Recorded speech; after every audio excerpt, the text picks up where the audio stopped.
नहीं है।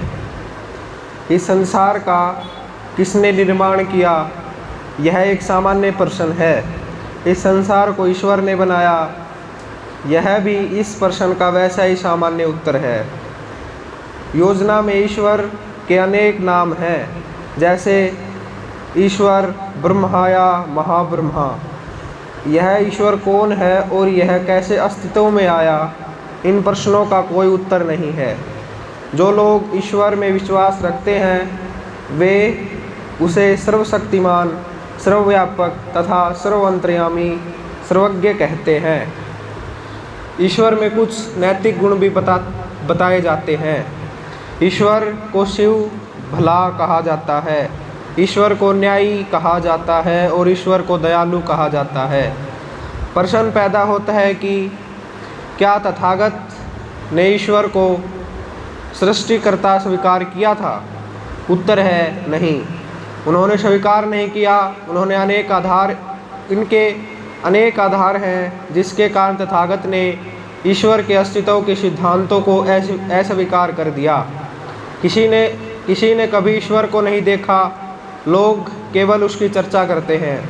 ईश्वर अज्ञात है, अदृश्य है। कोई यह सिद्ध नहीं कर सकता कि संसार को ईश्वर ने ही बनाया है। संसार का विकास हुआ है, निर्माण नहीं हुआ।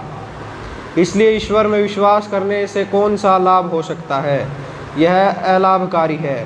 बुद्ध ने कहा कि ईश्वर पर आश्रित धर्म निराधार कल्पना है, इसलिए ईश्वर पर आश्रित धर्म को मानने का कोई लाभ नहीं है। इससे केवल अंधविश्वास उत्पन्न होता है। बुद्ध ने इस प्रश्न को यूं ही नहीं छोड़ दिया, उन्होंने इस प्रश्न के विभिन्न पहलुओं पर विचार किया है। वे आधार अनेक हैं जिनके कारण भगवान बुद्ध ने ईश्वर के अस्तित्व के सिद्धांत को अस्वीकार किया है।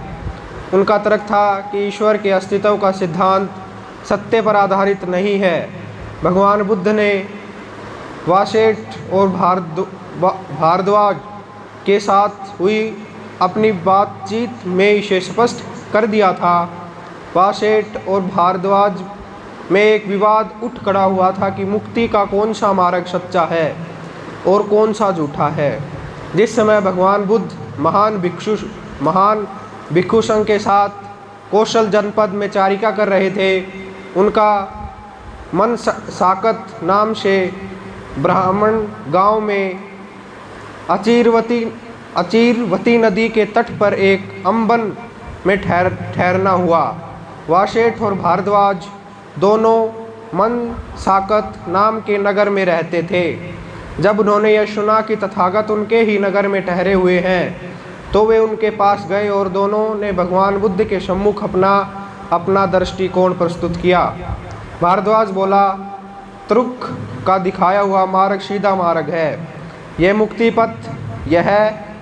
मुक्ति का सीधा पथ है और जो इसका अनुसरण करता है उसे यह लेक जाकर सीधा ब्रह्मा से मिला देता है। वासेठ बोला, हे गौतम, बहुत से ब्राह्मण बहुत से मार्ग सुझाते हैं। ब्राह्मण, तैरतीय ब्राह्मण, पंचोक ब्राह्मण तथा बहुवर्गीय ब्राह्मण, वे सभी उनके द्वारा बताए गए पथ का अनुसरण करने वालों को ब्रह्मा से मिला देते हैं।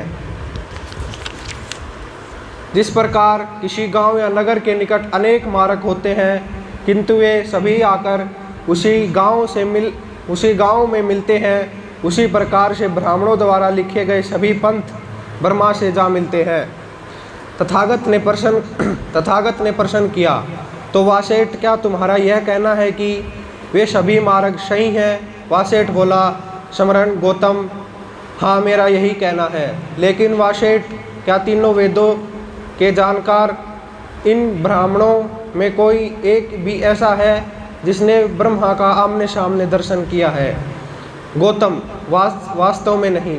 क्या तीनों वेदों में जानकर ब्राह्मणों के गुरुओं में कोई एक भी ऐसा है जिन्हें ब्रह्मा का आमने सामने दर्शन किया हो? गौतम, निश्चय ही नहीं। तो किसी ने ब्रह्मा को नहीं देखा, किसी ने ब्रह्मा का साक्षात्कार नहीं हुआ? वासेठ बोला, हाँ, ऐसा ही है। तब तुम ब्रह्मा के अस्तित्व के बारे में ब्राह्मणों के कथन को सत्य पर आधारित कैसे मानते हो? वासेठ, जैसे कोई अंधों की कतार हो और वे एक दूसरे के पीछे चल रहे हैं। न आगे चलने वाला अंधा देख सकता और न बीच में चलने वाला अंधा देख सकता और न पीछे चलने वाला अंधा देख सकता।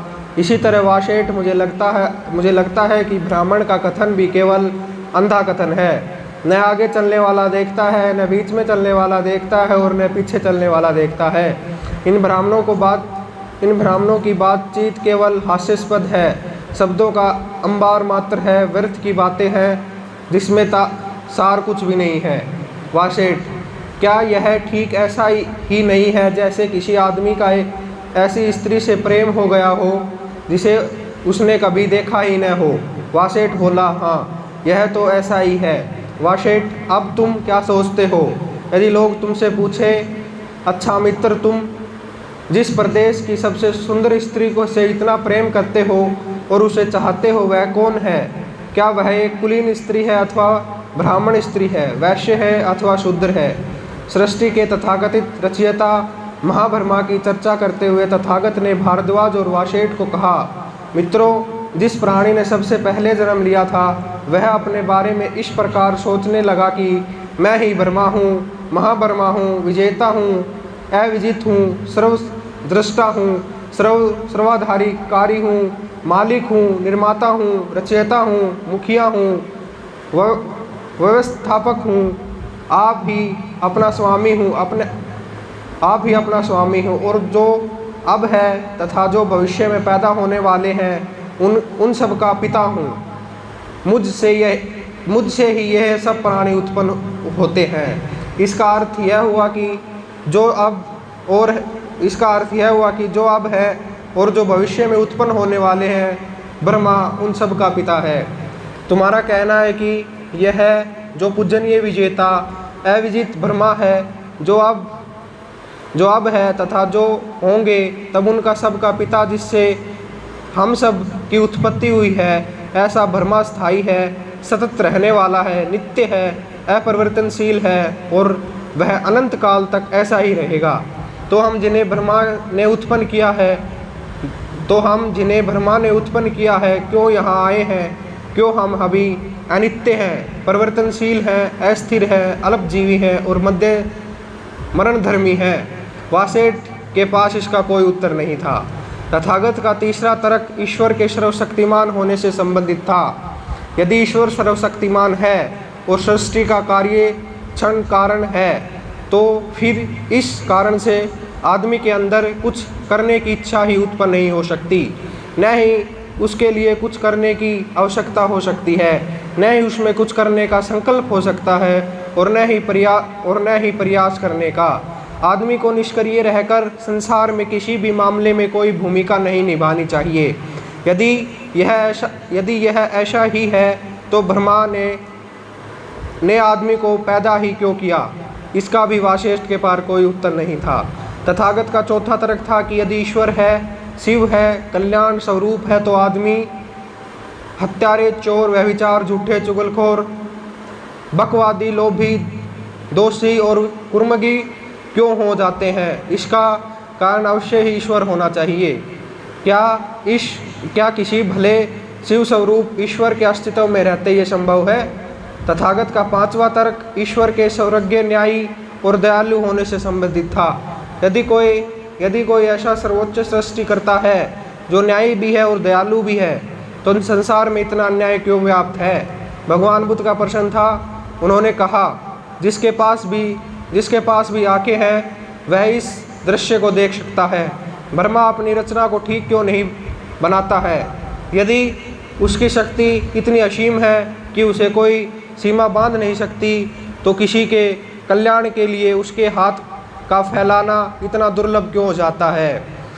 उसकी सारी की सारी सृष्टि क्यों दुख का दंड भोग रही है? वह सभी को सुख क्यों नहीं देता? चारों ओर ठगी, झूठ और ज्ञान क्यों फैला हुआ है?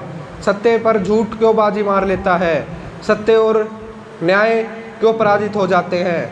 मैं तुम्हारे ब्रह्मा को परम अन्यायी मानता हूँ, जिसने केवल अन्याय को आश्रय देने के लिए इस जगत की रचना की है। यदि कोई ऐसा सर्वशक्तिमान ईश्वर है जो प्राणियों में सुख अथवा दुख पैदा करता है और जो उनसे पाप और पुण्य कराता है, तो ऐसा ईश्वर भी पाप से संता है। यह तो आदमी ईश्वर की इच्छा के अनुसार कार्य नहीं करता है, या ईश्वर न्यायी और नेक नहीं है, अथवा ईश्वर अंधा है। ईश्वर के अस्तित्व के सिद्धांत के विरुद्ध उनका अगला तर्क यह था कि ईश्वर के अस्तित्व के इस प्रश्न पर चर्चा करने से कोई लाभ नहीं होने वाला है। भगवान बुद्ध के अनुसार धर्म का केंद्र ईश्वर और आदमी के बीच संबंध में स्थित नहीं है। यह तो आदमी और आदमी के बीच संबंध में निहित है। धर्म का प्रयोजन यही है कि वह आदमी को शिक्षा दे कि वह दूसरे आदमियों के साथ कैसे व्यवहार करे, ताकि सभी आदमी प्रसन्न रह सकें। एक और भी कारण था जिससे चलते तथागत बुद्ध ईश्वर के अस्तित्व में विश्वास रखने के सिद्धांत के विरोधी थे। वह धार्मिक अनुसंधान, संस्कारों और क्रियाओं के विरोधी थे। उनके विरोध का आधार यही था कि ये सब अंधविश्वास के घर है, और अंधविश्वास उस सम्यक दृष्टि का शत्रु है जो तथागत के आर्य अष्टांगिक मार्ग का सबसे महत्वपूर्ण पक्ष है। तथागत की दृष्टि में ईश्वर में विश्वास अत्यंत खतरनाक बात थी, क्योंकि ईश्वर में विश्वास ही प्रार्थना और पूजा में विश्वास पैदा करता है, और पूजा एवं प्रार्थना कराने की जरूरत ने ही पुरोहित को जन्म दिया, और पुरोहित ही वह दुष्ट प्रकृति थी जिसने सभी प्रकार के अंधविश्वासों को जन्म दिया और उसके द्वारा सम्यक दृष्टि के विकास को नष्ट कर दिया। ईश्वर के अस्तित्व के विरुद्ध दिए गए इन तर्कों में कुछ व्यवहारिक थे, किंतु अधिकांश धर्म और विज्ञान से संबंधित थे। तथागत जानते थे कि ये ईश्वर के अस्तित्व में विश्वास के विरुद्ध एकदम मारक तर्क नहीं है, लेकिन इसे ऐसा नहीं मान लिया जाना चाहिए कि तथागत के पास कोई मारक तर्क नहीं था। एक तर्क उन्होंने प्रस्तुत किया जो निसंदेह ईश्वर के विश्वास के लिए घातक है। यह उनके समुत्पाद के सिद्धांत के अंतर्गत आता है, जिसे उत्पत्ति की परनिर्भरता के सिद्धांत के रूप में जाना जाता है। इस सिद्धांत के अनुसार ईश्वर का अस्तित्व है या नहीं, यह मुख्य प्रश्न नहीं है। यह मुख्य प्रश्न ही नहीं है। न यह प्रश्न ही वास्तविक है कि क्या ईश्वर ने सृष्टि की रचना की। वास्तविक प्रश्न यह है कि रचयिता ने सृष्टि की रचना किस प्रकार की। यदि हम इस प्रश्न का ठीक उत्तर दे सकें कि संसार की रचना कैसे हुई, तो उसमें से ईश्वर के अस्तित्व के सिद्धांत का कुछ औचित्य सिद्ध हो सकता है। महत्वपूर्ण प्रश्न यह है, क्या ईश्वर ने पदार्थ को शून्यता अभाव से उत्पन्न किया, अथवा उसने किसी अन्य पदार्थ से पदार्थ सृष्टि की रचना की। यह विश्वास करना असंभव है कि किसी पदार्थ के बिना किसी पदार्थ की रचना की गई थी। यदि तथाकथित ईश्वर ने सृष्टि की रचना किसी नए पदार्थ से की, तो वह पदार्थ जिसमें से नया कुछ पदार्थ उत्पन्न किया गया, वह ईश्वर द्वारा उस पदार्थ के उत्पन्न करने से पहले से ही अस्तित्व में था। इसलिए ईश्वर उस पदार्थ का रचयिता नहीं स्वीकार किया जा सकता जो पदार्थ उसके अस्तित्व से पहले भी अस्तित्व में था। यदि ईश्वर के किसी भी चीज़ की रचना करने से पहले ही किसी के अन्य कुछ पदार्थ में से उस पदार्थ की रचना कर दी है जिसमें ईश्वर ने सृष्टि पदार्थ की रचना की, तो ईश्वर सृष्टि का आदि कारण नहीं कहला सकता। भगवान बुद्ध का यह अंतिम तर्क ईश्वर में विश्वास के विरुद्ध था। आधार वाक्य ही में मिथ्या होने के कारण ईश्वर के सृष्टि का रचयिता होने में विश्वास करना धर्म नहीं है। यह केवल भ्रांति में विश्वास करना है। भगवान बुद्ध की